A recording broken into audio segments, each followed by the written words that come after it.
할렐루야. 우리 옆에 있는 분들하고 한번 인사해 보시겠습니다. 사랑하고 축복합니다.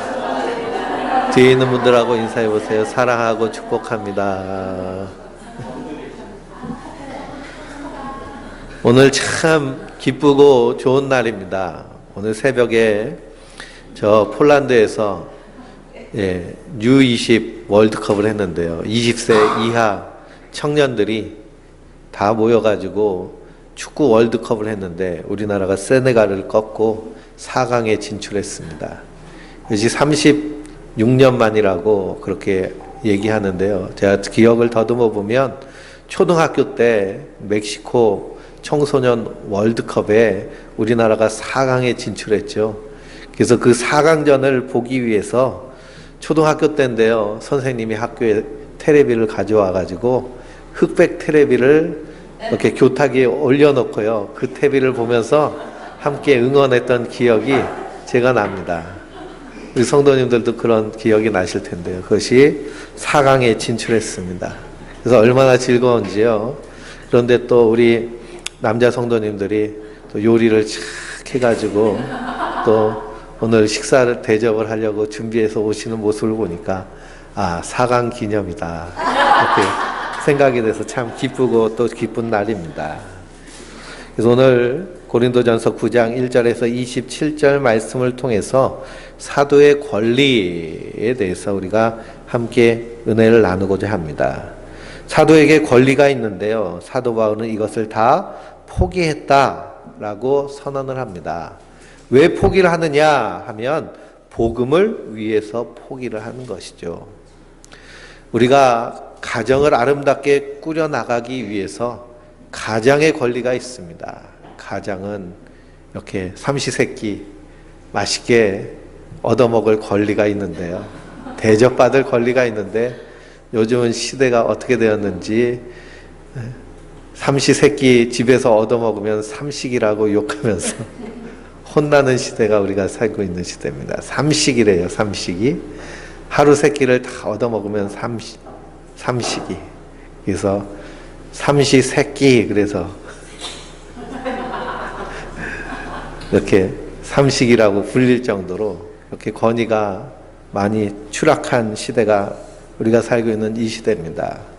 그런데 가장으로서의 이런 권리를 주장하기보다는 사랑을 위해서, 가정을 위해서, 화목을 위해서 희생하는 모습이 더 아름다운 줄 믿습니다.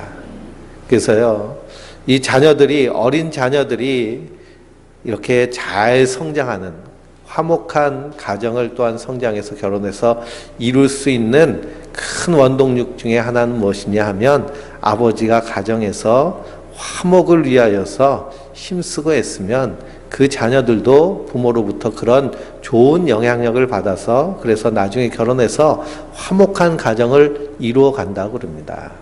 그런데 우리의 부모 그리고 우리 부모님들의 부모님들은 전쟁통에서 먹고 살기 아주 힘든 그리고 끔찍한 전쟁을 경험했던 세대였기 때문에요. 그 안에 마음에 수많은 고통과 아픔과 상처들이 있습니다. 그러니 그런 것들이 고스란히 자녀들에게 전해지는 것이 우리들의 윗세대들의 모습입니다. 그것이 대를 이어서 유전되어서는 안 되겠죠. 그러기 위해서 우리가 힘쓰고 애써야 될 줄 믿습니다. 우리의 언어적인 표현도 마찬가지입니다. 부모님이 자녀를 키울 때 차가운 언어로 자녀를 대하면 그 자녀의 언어 습관도 차가운 언어 습관을 가지게 됩니다. 그러니 또 그 사람이 결혼해서 자녀를 낳으면 자녀를 향해서 차갑게 대하는 것이죠. 나는 아이를 사랑하는데 자꾸만 언어적으로 차가운 것이 나온다라 그러면 의도적으로 따뜻한 말을 할 수 있도록 연습하고 힘쓰고 애써야 됩니다. 그렇게 할 때 점점 우리의 삶의 자리에서 풍성한 것이, 충만한 것이 더 넘치고 드러나는 줄 믿습니다. 우리가 지난 수요일 말씀에요, 사랑은 덕을 세운다라는 말씀을 나눴습니다. 사랑은 덕을 세운다. 그러므로 지식이 있는데요. 이 고린도 교회에도 여러 신앙적 지식이 있는데 그 지식에 사랑이 없으면 그 지식은 다른 사람을 지적하고 책망하고 비난하고 비판하는 화살이 돼버립니다. 나는 이만큼 아는데 너는 형편없구나 라는 교만한 모습으로 나아가게 되는 것이죠. 그러나 그 지식에 사랑이 있으면 그 사랑 안에서 덕을 세우게 되는 줄 믿습니다. 그래서 신약 성경, 특별히 사도 바울은 덕을 세우는 것을 강조하고 있습니다. 그래서 사랑에 덕을 세워라 라고 말합니다. 사랑은 덕을 세운다 라고 말합니다.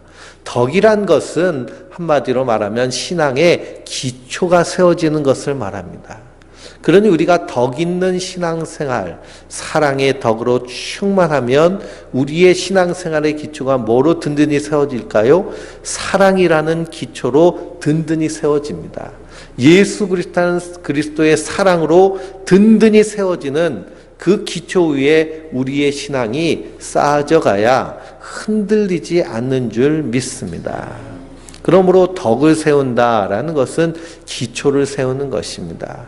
그러니 우리 주변에 믿음이 연약한 성도들을 바라보면서요, 고린도 교회 성도들처럼 비난하고 신란하고 그리고 비교하고 판단하는 것이 아니라 덕 있는 모습으로 사랑으로 품어주고 안아주고 섬김으로 신앙의 기초, 그리스도의 사랑으로 든든히 설 수 있도록 인도하는 것이 성도의 아름다운 신앙의 모습인 줄 믿습니다. 그래서 하나님을 아는 것과 믿는 것이 하나가 되어서 믿음의 장성한 분량으로 이루어져 나가는 것이 우리가 이 땅에서 신앙생활하는 가장 큰 이유 중에 하나입니다. 그래서 우리는요, 믿음의 생활, 우리가 함께 모여서 신앙생활하는 분명한 목적이 있는데 그것은 예수님을 닮아가는 거예요. 예수님처럼 낮아지고 예수님처럼 사랑하고 예수님처럼 섬기는, 왜 그럴까요? 예수님이 우리의 머리 되시고 우리는 그의 몸된 지체이기 때문입니다. 우리 옆에 있는 분들하고 한번 권면해 보실까요? 예수님처럼 닮아가십시오 라고 권면해 보세요.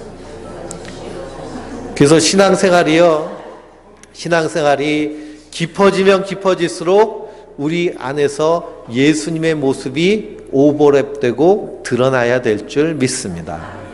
그런데 30년, 40년 신앙생활을 했다고 그러면서 목사고 장로고 직분을 자랑하면서 내가 뭐 했는지 자랑하면서 그 안에서 예수님의 모습이 드러나지 않으면, 예수님의 향기는 하나도 나지 않는다면 그 사람은 사도 바울이 뭐라고 얘기하는 거예요?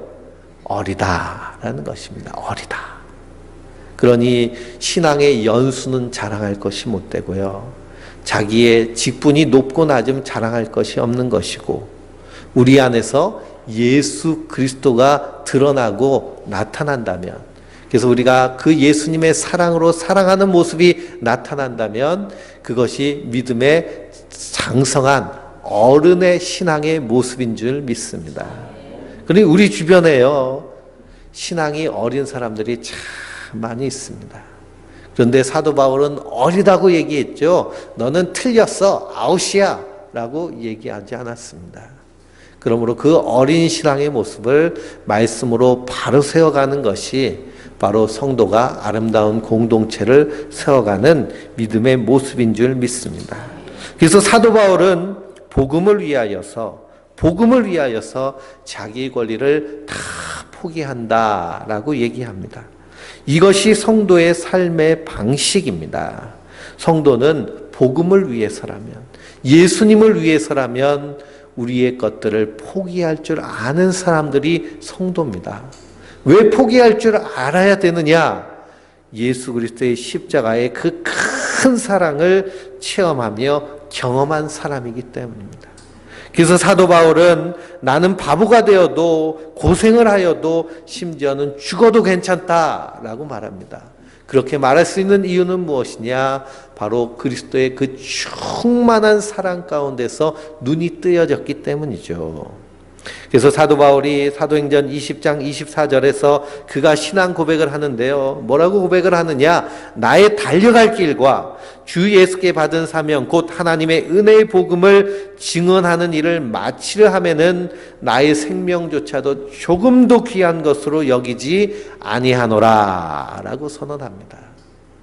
사람은요 자기 목숨 귀한 줄 알잖아요. 살기 위해서 내 목숨 지키기 위해서 우리가 사는 것이 인생의 모습인데 사도 바울은 내 생명조차 조금도 귀한 것으로 여기지 않는다라고 얘기합니다. 왜 그럴까요? 그 하나님의 사랑 안에서 하나님이 우리를 어떻게 구원해 주셨는지 그 십자가의 구원을 온전히 깨달아 아니 이 세상의 것들은 아무 의미가 없다는 것을 깨달은 것입니다. 오직 복음을 위해서 살겠다는 신앙의 고백으로 나아가게 되는 것이죠. 그래서 사도 바울은 예수님을 만나고 나서 세상 모든 것들을 배설물처럼 여겼다라고 선언합니다. 예수님을 만나고 나서는요, 세상 것들 다 배설물로 여기겠다고 선언한 것입니다. 그전에는 이 사도 바울은 율법에 아주 열심히 있던 사람이었습니다. 다메섹 도상에서 예수님을 만나기 전에는요, 율법의 열심을 가지고 살았습니다. 이것이 하나님을 위해서 사는 것으로 생각했어요. 그리고선 그가 한 일이 무엇이냐면 예수 믿는 사람들을 박해하는 일을 했습니다.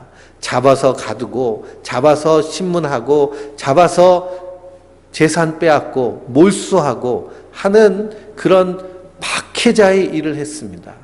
그러다가 그가 제사장의 그러한 허가증을 받고 그리고서는 외국까지 출장 가가지고 예수 믿는 사람을 박해하려고요. 다메섹으로 갑니다. 다메섹으로 가는데 그 다메섹으로 가는 도중에 다메섹은 이 유다 땅이 아니고요. 지금의 시리아 땅 다마스커스인데요.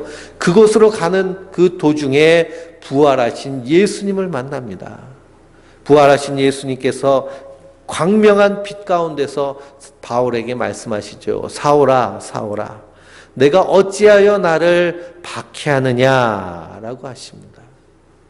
사도 바울은요, 예수님 박해한 적이 없고 예수 믿는 사람들을 잡으러 가는데 예수님은 어찌하여 나를 박해하느냐라고 하십니다.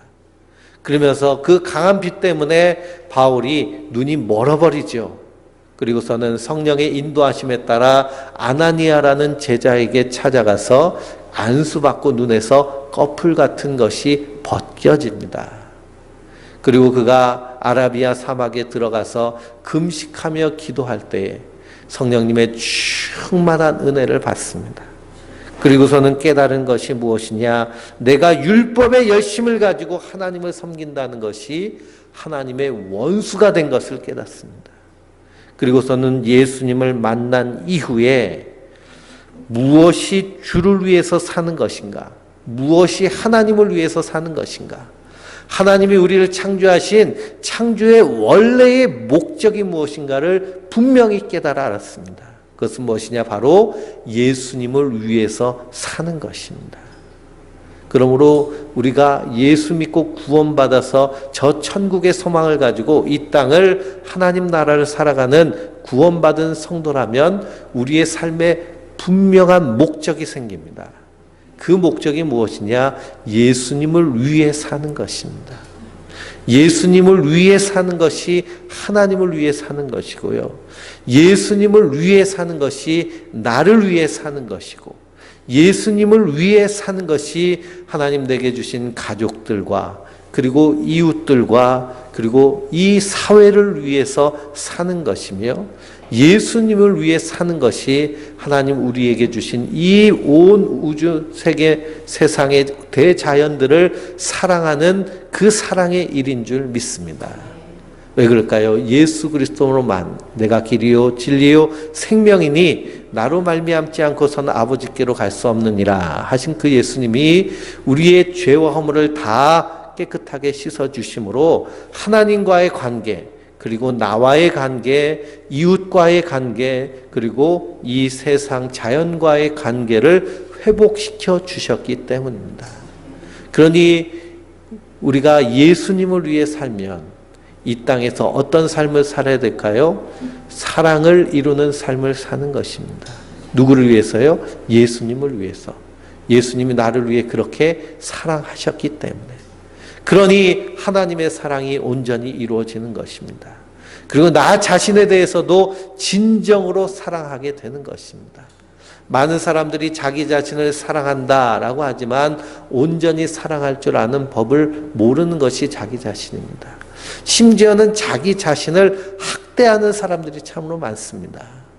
중독이라는 일이 일어납니다. 알코올 중독, 마약 중독, 여러 가지 중독들이 일어나는데요.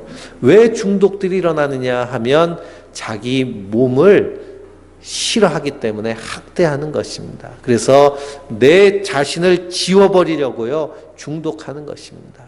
왜 사람들이 이렇게 술을 좋아할까요? 술을 먹으면 알딸딸하죠. 그러니 내 안에 있는 슬픈 나, 내 안에 있는 상처받은 나, 내 안에 있는 아픈 나는 기억이 안 나고요. 그냥 힘이 생기고 기분이 좋아지고 그러면서 힘든 것을 지워버리는 것입니다. 근데 힘든 것을 지워버린다라는 건 결국 나를 지워버린다라는 것이고 자기 자신을 직시하지 않는 모습이죠. 그래서 자기를 지워버리려고 하는 모습이 바로 중독의 모습이고 자살하는 모습입니다.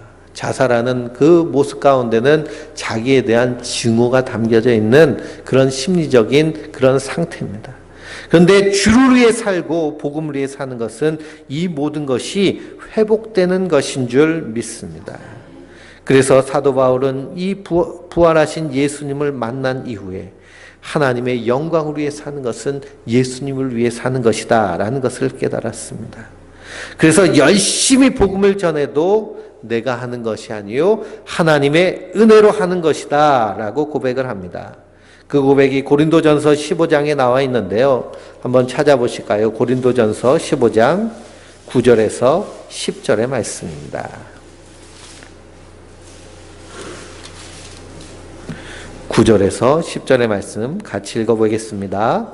나는 사도 중에 가장 작은 자라 나는 하나님의 교회를 박해하였으므로 사도라 칭함받기를 감당하지 못할 자니라. 그러나 내가 나된 것은 하나님의 은혜로 된 것이니 내게 주신 그의 은혜가 헛되지 아니하여 내가 모든 사도보다 더 많이 수고하였으나 내가 한 것이 아니요 오직 나와 함께 하신 하나님의 은혜로라. 아멘. 나의 나된 것은 하나님의 은혜로 된 것입니다. 그러니 사도 바울이 생명도 조금도 귀한 것으로 여기지 아니하고 힘쓰고 애씀에도 불구하고 자기의 권리, 자기의 수고에 대한 주장이 나오나요? 나오지 않나요? 나오지 않습니다. 이것이 다 하나님의 은혜입니다 라고 고백을 하는 것입니다. 이것이 성숙한 신앙의 모습인 줄 믿습니다. 우리가 수고할 때요, 이 수고가 다 하나님의 은혜입니다. 우리 남자 성도님들이 열심히 식탁을 준비하기 위해서 요리하고 한 모든 일들도요, 하나님의 은혜임을 고백하시기 바랍니다. 함께 식탁을 나눌 수 있는 것, 서로 섬길 수 있는 것, 이것이 얼마나 큰 은혜인가. 우리가 모든 것 이렇게 주를 위해서, 복음을 위해서 살면요, 모든 것이 다 하나님의 은혜입니다. 그러니 원망이 나올까요? 불평이 나올까요? 시기하고 질투하는 일이 나올까요? 그런 일이 나오지가 않는 것이죠. 그런데 고린도 교회는 지금 서로 비판하며 서로 편가르고 싸우고 있는 모습으로 나아갑니다. 그래서 사도 바울은 자기의 사도직에 대해서 분명하게 변론하고 있는 것이 오늘 말씀의 핵심입니다. 1절 말씀해 보니까 내가 자유인이 아니냐, 사도가 아니냐, 예수 우리 주를 보지 못하였느냐, 주 안에서 행한 나의 일이 너희가 아니냐, 내가 너희에게 복음을 전거한 사도가 아니냐는 것입니다. 사도 바울이 이렇게 담대하게 자기의 사도직을 변호하는 이유는 무엇이냐? 자기가 이런 사람이다라고 드러내기 위함이 아니라 복음을 위해서입니다. 사도 바울의 그 자신의 사도직을 인정하지 않으면 복음마저 흔들리기 때문이죠. 그러므로 사도 바울의 권위가 분명히 서야 그 증거되는 복음도 든든히 서는 줄 믿습니다. 그래서 대접받기 위해서 말하는 것이 아니고요. 전하는 자가 귀하게 여김을 받아야 전하는 내용이 귀하기 때문입니다. 그래서 우리가 믿음의 장성한 분량에 이르고 그리고 하나님 예수 그리스도의 형상을 닮은 그런 성도의 모습으로 나아가기 위해서 중요한 것은 무엇이냐? 하나님의 말씀을 받는 태도가 중요하다라는 것입니다. 강단에서 말씀을 전하는 그 목회자를 얼마만큼 신뢰하고 인정하느냐가 또한 참으로 중요합니다. 우리 데살로니가 전서를 한번 읽어보실까요? 데살로니가 전서입니다. 데살로니가 전서는 에베소서, 빌립보서, 골로새서, 그 다음에 데살로니가 전서입니다. 신약성경 330쪽에 있는 말씀입니다. 330쪽입니다. 우리 1장 2절 3절을 한번 읽어보겠습니다. 2절 3절입니다. 1장 2절 3절 우리가 너희 모두로 말미암아 항상 하나님께 감사하며 기도할 때 너희를 기억함은 너희의 믿음의 역사와 사랑의 수고와 우리 주 예수 그리스도에 대한 소망의 인내를 우리 하나님 아버지 앞에서 끊임없이 기억함이니. 아멘. 이 데살로니가 교회는 어떤 교회냐? 고린도 교회와는 다르게 믿음의 역사와 사랑의 수고와 소망의 인내가 충만한 교회였습니다. 그래서 믿음, 소망, 사랑 이 세 가지가 넘치는 교회가 데살로니가 교회였습니다. 믿음, 소망, 사랑이 넘치니까요. 넘치니까 어떤 일이 일어나느냐? 6절에서 8절까지입니다. 1장 6절에서 8절. 너희는 많은 환난 가운데서 성령의 기쁨으로 말씀을 받아 우리와 주를 본받는 자가 되었으니 그러므로 너희가 마케도니아와 아가나에 있는 모든 믿는 자의 본이 되었느니라. 주의 말씀이 너희에게로부터 마케도니아와 아가야에만 들릴 뿐 아니라 하나님을 향하는 너희 믿음의 소문이 각처에 퍼졌으므로 우리는 아무 말할 것이 없노라. 아멘.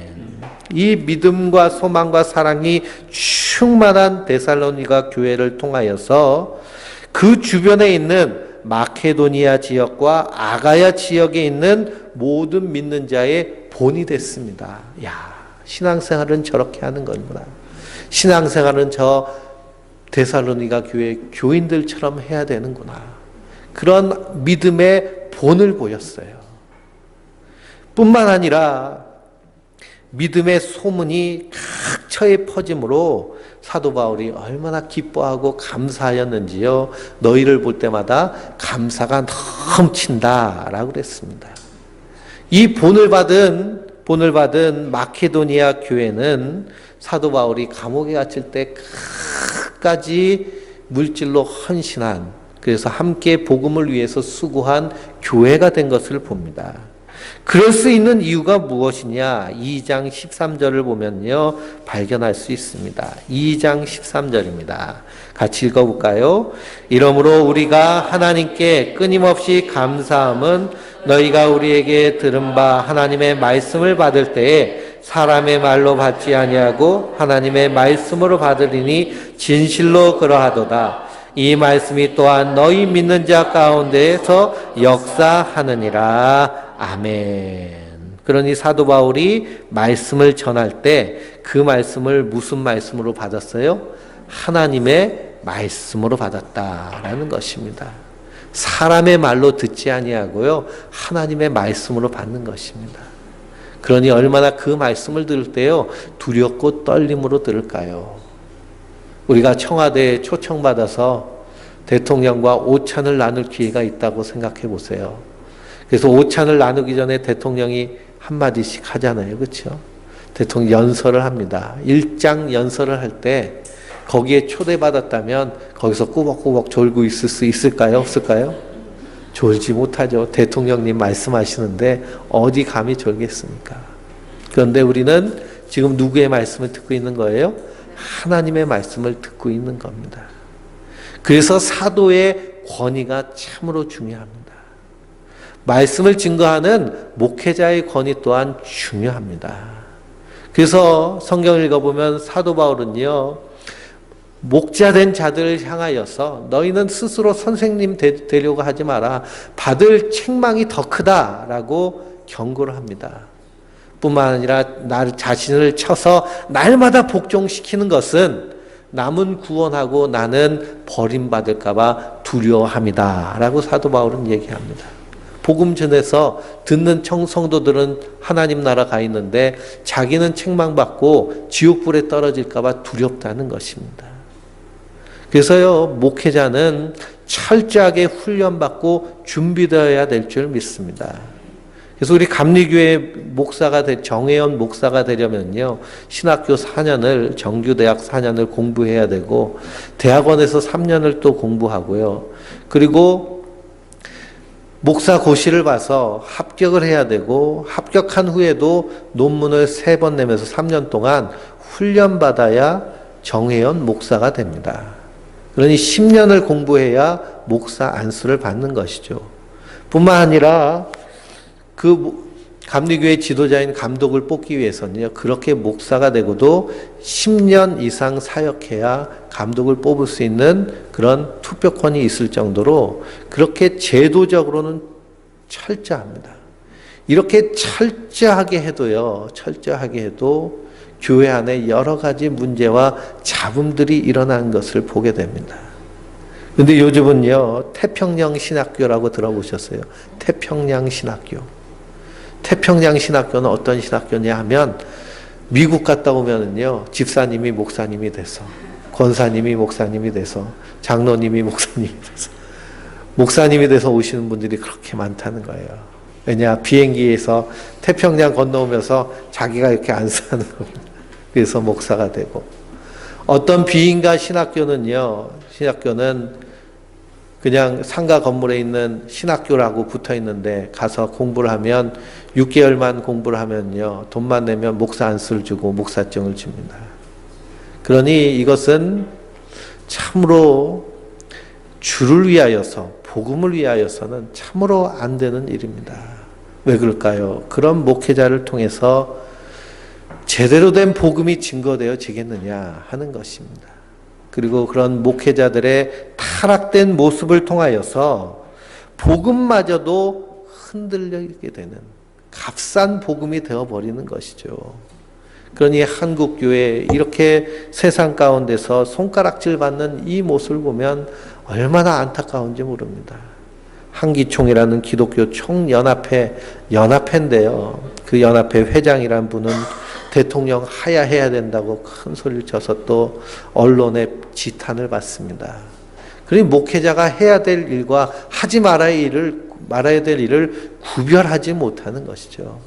그러니 이 시대에 참으로 복음을 위하여서 우리가 살아야 되는데 그 복음의 권위가 땅에 떨어져 있습니다. 그러므로 사도 바울은 이 자기의 사도직에 대해서 강하게 강변하는 이유는 무엇이냐? 복음을 위해서 그렇습니다. 우리가요, 예수 믿는 구원받은 성도로, 선한 목자교회 성도로 이 땅에서 하나님의 거룩함을 지키고 서로 사랑하고 서로 섬기고 예수님 닮아가기를 힘쓰며 애쓰며 자기를 쳐서 복종해야 되는 이유는 무엇일까요? 바로 복음을 위해서입니다.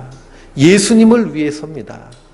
우리가 세상에 나가서요, 믿지 아니하는 친구들, 믿지 아니하는 사람들을 만날 때 우리 모습을 통하여서 누구를 보는 거예요?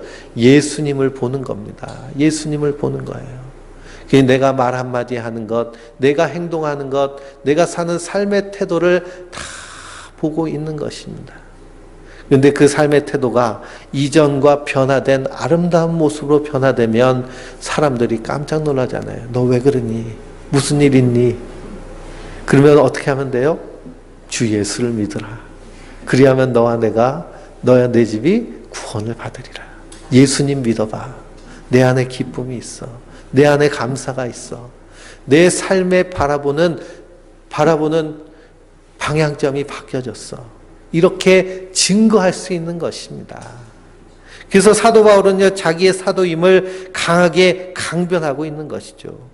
근데 고린도 교회 교인들은요, 이 사도직에 대해서 불신을 합니다. 여러 가지 불신이 있는데요. 그래서 사도 바울은 3절 말씀에 나를 비판하는 자들에게 변명할 것이 이것이니 우리가 먹고 마실 권리가 없겠느냐라는 것입니다. 이건 8장 말씀에 나오는 우상의 제물을 먹는 문제에 대해서입니다.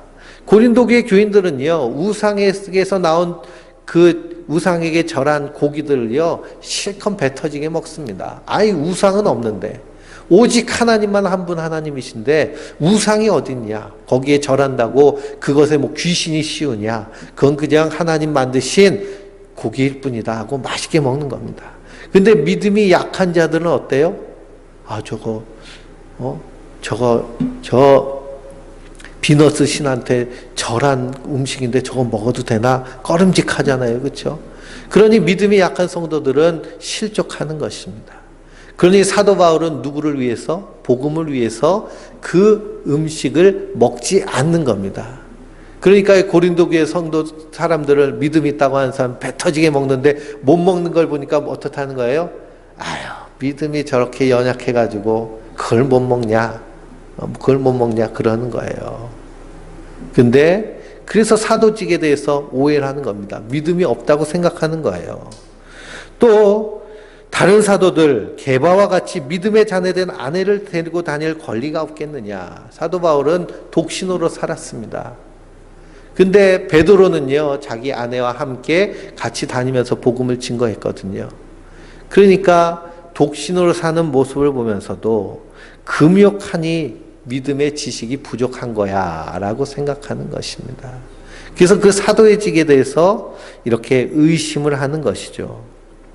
그러면서 9장 20절에서 23절을 한번 읽어보실까요? 20절에서 23절입니다.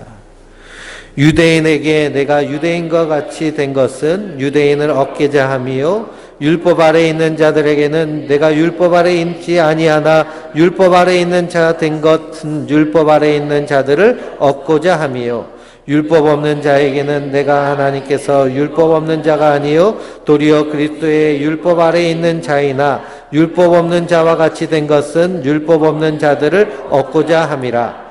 약한 자들에게 내가 약한 자와 같이 된 것은 약한 자를 얻고자 함이요 내가 여러 사람에게 여러 모습이 된 것은 아무쪼록 몇 사람이라도 구원하고자 함이니 내가 복음을 위하여 모든 것을 행함은 복음에 참여하고자 함이라. 아멘. 그러니 유대인에게는 유대인처럼, 율법을 지키는 자에게는 율법을 지키는 자처럼, 율법을 없는 자들에게는 없는 자처럼, 약한 자에게는 약한 자처럼, 강한 자에게는 강한 자처럼 이렇게 복음을 증거하니 고린도 교회 교인들이 볼 때 이렇게 줏대가 없어, 지조가 없어 이렇게 보이는 것입니다. 사도 바울은 무엇 때문에? 복음을 위해서 하는 것입니다. 복음을 위해서 하는 것인데 그것을 이해하지 못하는 것이죠. 그것을 이해하기.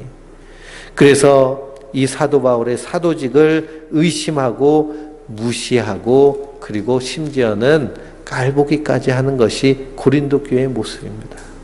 그러나 사도 바울은요, 여기에 대해서 전혀 개의치 않습니다. 왜 그럴까요? 증거되는 것이 예수 그리스도니 나는 기쁘고 또한 기쁘도다. 그러므로 우리는 이 땅에 살면서 하나님의 자녀로 부르심을 받았습니다.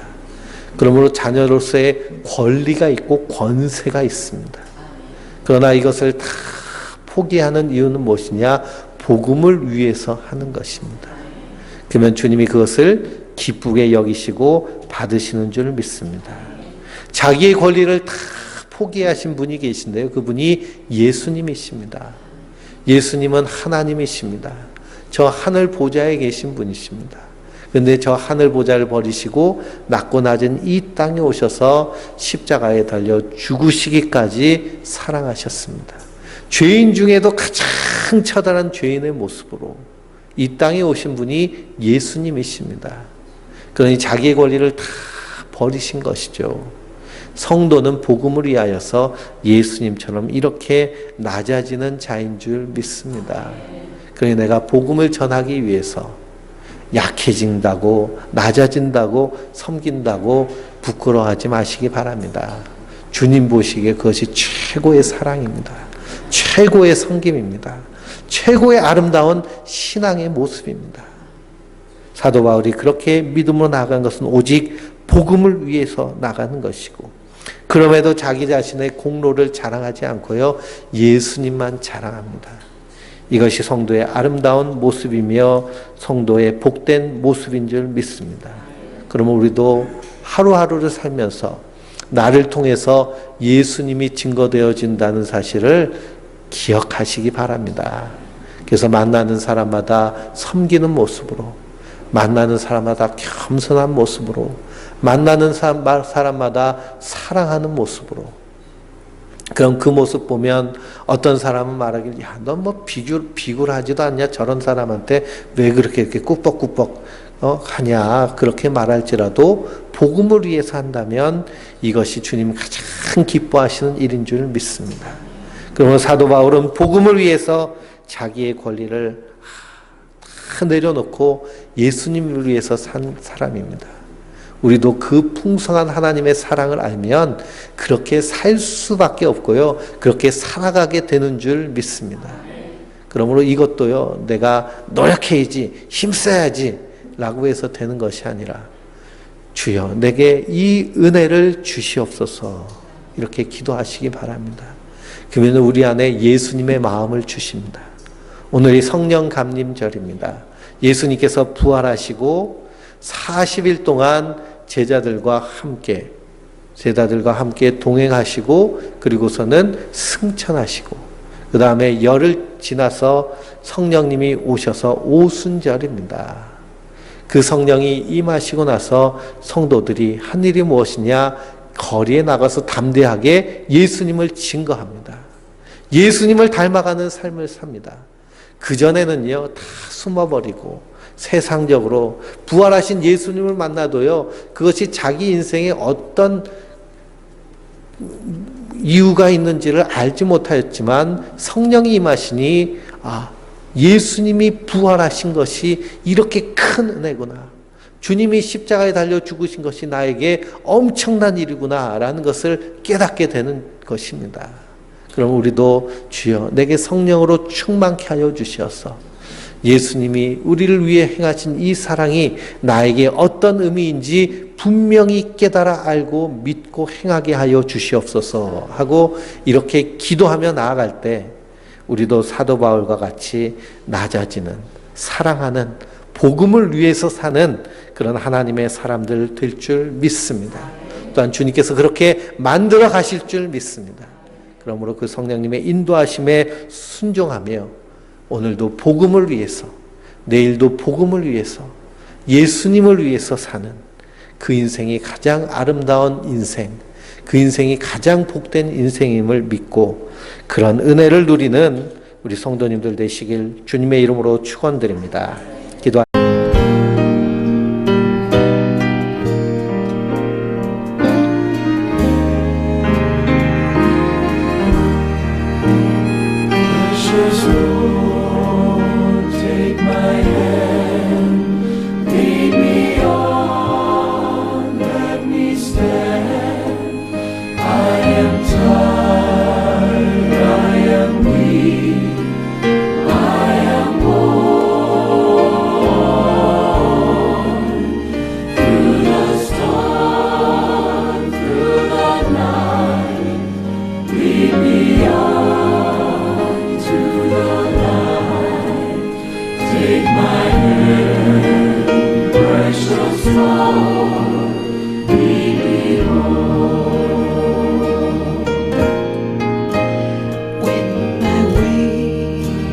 Grows drear, precious Lord, linger near when my life is almost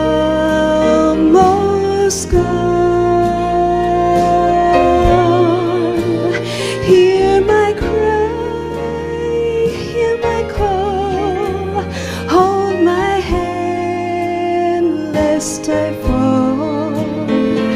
precious Lord, take my hand, lead me home.